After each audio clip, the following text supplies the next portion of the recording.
अगर आप grow application का इस्तेमाल करना सीखना चाहते हैं तो आप बिल्कुल सही वीडियो पर आएँ, क्योंकि इस वीडियो में आपको पूरी जानकारी दी जाएगी कि आप ग्रो एप्लीकेशन का किस तरीके से यूज़ कर सकते हैं।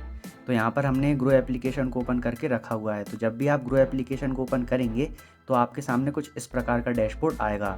तो यहाँ पर इस एप्लीकेशन को इस्तेमाल करने से पहले आपको यहाँ पर बेसिक चीज़ों पर ध्यान देना पड़ेगा।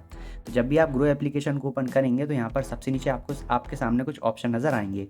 तो सबसे पहले लिखा हुआ है यहाँ पर स्टॉक्स, और फिर उसके बाद लिखा हुआ है F&O, म्यूचुअल फंड, यूपीआई और लोन्स। तो जब भी आप स्टॉक्स में इन्वेस्टमेंट करने के बारे में सोचें तो यहाँ पर सबसे पहले आपको स्टॉक्स पर क्लिक कर देना है, ठीक है। और जब भी आप ऑप्शन ट्रेडिंग, फ्यूचर ट्रेडिंग करना चाहें तो यहाँ पर आपको F&O का ऑप्शन नज़र आ रहा होगा, आपको इस पर क्लिक कर देना है। और जब भी आप म्यूचुअल फंड में इन्वेस्टमेंट करना चाहते हैं तो उसके लिए आपको यहाँ पर म्यूचुअल फंड पर क्लिक कर देना है। इससे क्या आपको बहुत ज़्यादा आसानी हो जाएगी किसी भी चीज़ में इन्वेस्टमेंट करने पर। तो सबसे पहले हम यहाँ पर स्टॉक्स पर क्लिक कर देते हैं, क्योंकि मैं सबसे पहले आपको बताऊंगा कि आप किसी भी कंपनी के शेयर या फिर स्टॉक में किस तरीके से इन्वेस्टमेंट कर सकते हैं। तो यहाँ पर अभी हमने स्टॉक्स पर क्लिक कर दिया है। तो आपके सामने यहाँ पर काफ़ी सारे स्टॉक्स नज़र आ रहे होंगे, ठीक है।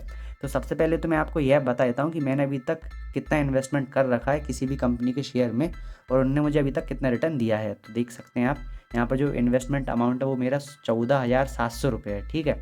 और जो इसकी जो करंट वैल्यू है वो यहाँ पर 16,298 रुपये है। और जो मुझे 14,700 रुपये का रिटर्न मिला है वो यहाँ पर 1,598 रुपये है। तो आप यहाँ पर सारी चीज़ें देख सकते हैं, और आप यहाँ पर ये भी देख सकते हैं कि मैंने कौन कौन सी कंपनी के शेयर को ख़रीद रखा है, ठीक है। अब हम बात करते हैं कि आप कैसे किसी भी कंपनी के शेयर को ख़रीद सकते हैं। तो यहाँ पर सबसे पहले मैं यहाँ पर एक्सप्लोर पर क्लिक कर देता हूँ। तो देख सकते हैं यहाँ पर आपके सामने कुछ स्टॉक्स नज़र आ रहे हैं किसी किसी कंपनी के। यह वह स्टॉक हैं जो कि अभी कुछ समय में काफ़ी ज़्यादा खरीदे गए हैं।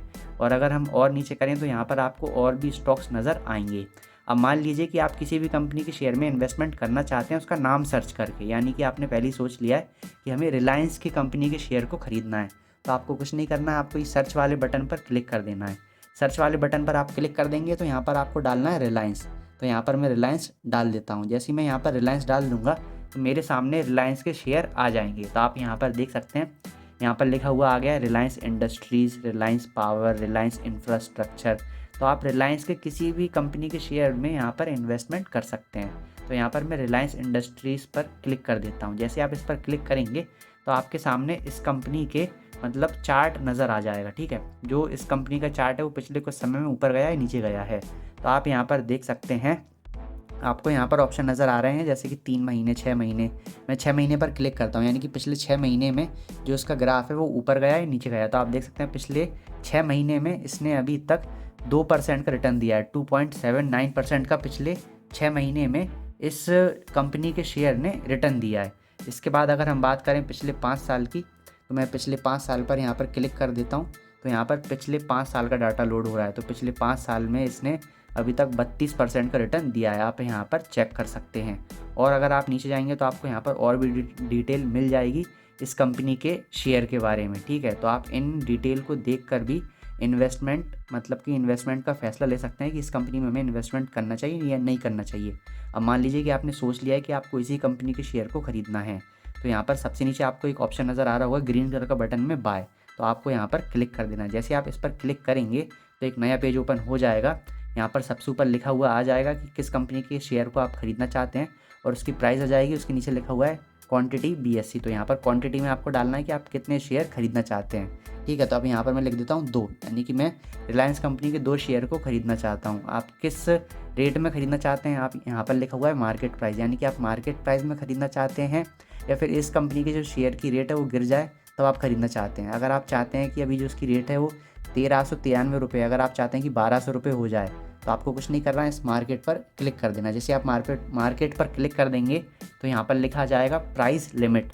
तो प्राइस लिमिट में आप 1,200, 1,300 डाल सकते हैं। जैसे ही कंपनी का शेयर गिरेगा तो आप इसे यहाँ पर उस रेट में ख़रीद सकते हैं। जैसे कि यहाँ पर मैं 1,200 लिख देता हूँ, ठीक है। जैसे ही मैं 1,200 लिखने के बाद 2 शेयर का ऑर्डर दे दूंगा, तो जैसे इसकी जो कंपनी के शेयर की रेट है वो 1,200 हो जाएगी तो ये ऑटोमेटिक ख़रीदा हो जाएगा।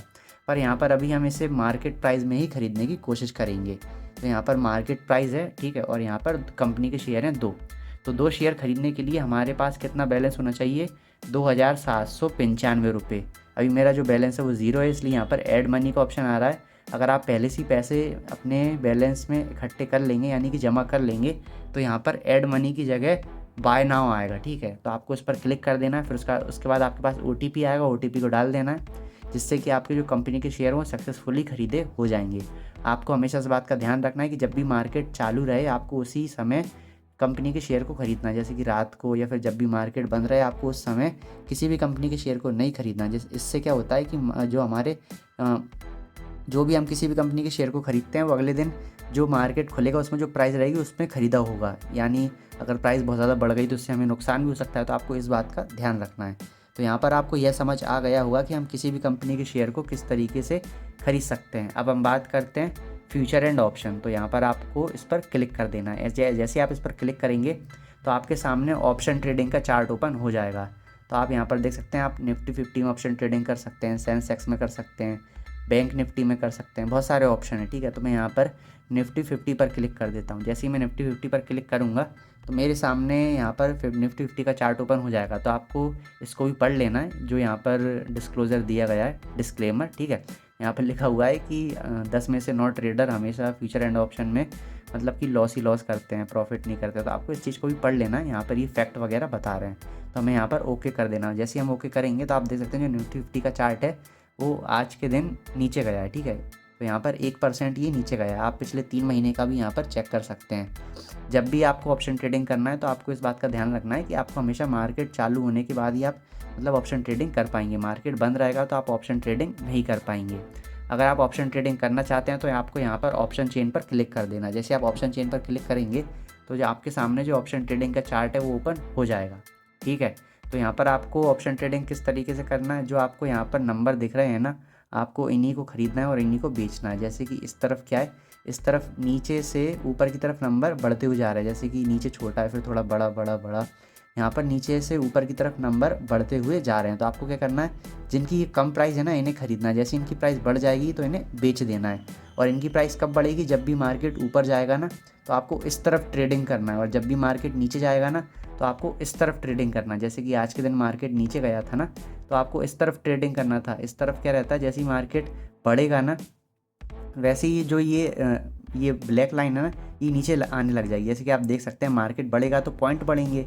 तो आप देख सकते हैं 25,200, 25,250। तो जैसे जैसे बढ़ेगा तो ये जो ब्लैक लाइन है ऊपर आती जाएगी, इससे आपको प्रॉफिट होगा। अब जैसे कि मान लीजिए कि आप 82 रुपये में ये प्रीमियम ख़रीदते हैं और इसकी प्राइस अगर 101 हो जाती है उसमें बेच देते हैं तो आपको 2-3 हज़ार का प्रॉफिट हो जाएगा। तो आपको इस बात का ध्यान रखना है। यहाँ पर 2 ऑप्शन दिए गए हैं, कॉल प्राइस और पुट प्राइस। तो कॉल प्राइस में आपको हमेशा तब ट्रेड लेना है जब आपको लगे कि मार्केट ऊपर जाएगा, और पुट प्राइस में कब लेना है, जब भी आपको लगे कि मार्केट नीचे जाएगा, ठीक है। और इतना तो मैंने आपको समझा ही दिया है कि जो ये कम नंबर नज़र आ रहे हैं कम रुपए में, इनको आपको ख़रीदना है और जैसे ही नीचे चले जाएँ बढ़ जाएँ तो इन्हें बेच देना है। ऐसे ही उल्टा यहाँ पे जो नीचे की तरफ है वो कम नंबर हैं, इनको जैसे ही ऊपर चले जाएँ बढ़ जाएँ तो इन्हें आपको बेच देना है, इससे आपका प्रॉफिट हो जाएगा। तो अगर आप चाहते हैं कि मैं फुल डिटेल में आपको समझाऊं कि आप ऑप्शन ट्रेडिंग किस तरीके से कर सकते हैं तो आप मुझे कमेंट करके पूछ सकते हैं, मैं आपको ऑप्शन ट्रेडिंग पर फुल वीडियो बना के दे दूंगा। तो यहाँ पर मैंने अभी बेसिक समझाया कि आप ऑप्शन ट्रेडिंग किस तरीके से कर सकते हैं। तो मुझे उम्मीद है कि इस वीडियो में आपको यह समझ आ गया होगा कि आप किस तरीके से ग्रो एप्लीकेशन का इस्तेमाल कर सकते हैं। तो यहाँ पर एक चीज़ और समझाना चाहूँगा मैं, जब भी आप ऑप्शन ट्रेडिंग वगैरह करें तो आपको हमेशा अपने अकाउंट में यानी ग्रो एप्लीकेशन के अकाउंट में बैलेंस ऐड कर लेना। जैसे कि मैं इस प्रोफाइल पर क्लिक करता हूँ, इस प्रोफाइल पर क्लिक करूँगा तो यहाँ पर आप देख सकते हैं जो मेरा बैलेंस है वो 0 रुपये है। तो आपको यहाँ पर ऐड मनी करके 5,000 या 10,000 रुपये ऐड कर लेना, जिससे कि आप ऑप्शन ट्रेडिंग आसानी से कर पाएँ। अगर आपके अकाउंट में बैलेंस नहीं होंगे तो आप ऑप्शन ट्रेडिंग नहीं कर पाएंगे। तो मुझे उम्मीद है कि इस वीडियो में मैंने आपको जो भी समझाया वो आपको समझ में आ गया होगा। अगर आपको कोई भी चीज़ समझ में नहीं आई हो तो आप मुझे कमेंट करके पूछ सकते हैं, मैं आपकी हेल्प करने की पूरी कोशिश करूँगा। तो इस वीडियो में इतना ही, धन्यवाद।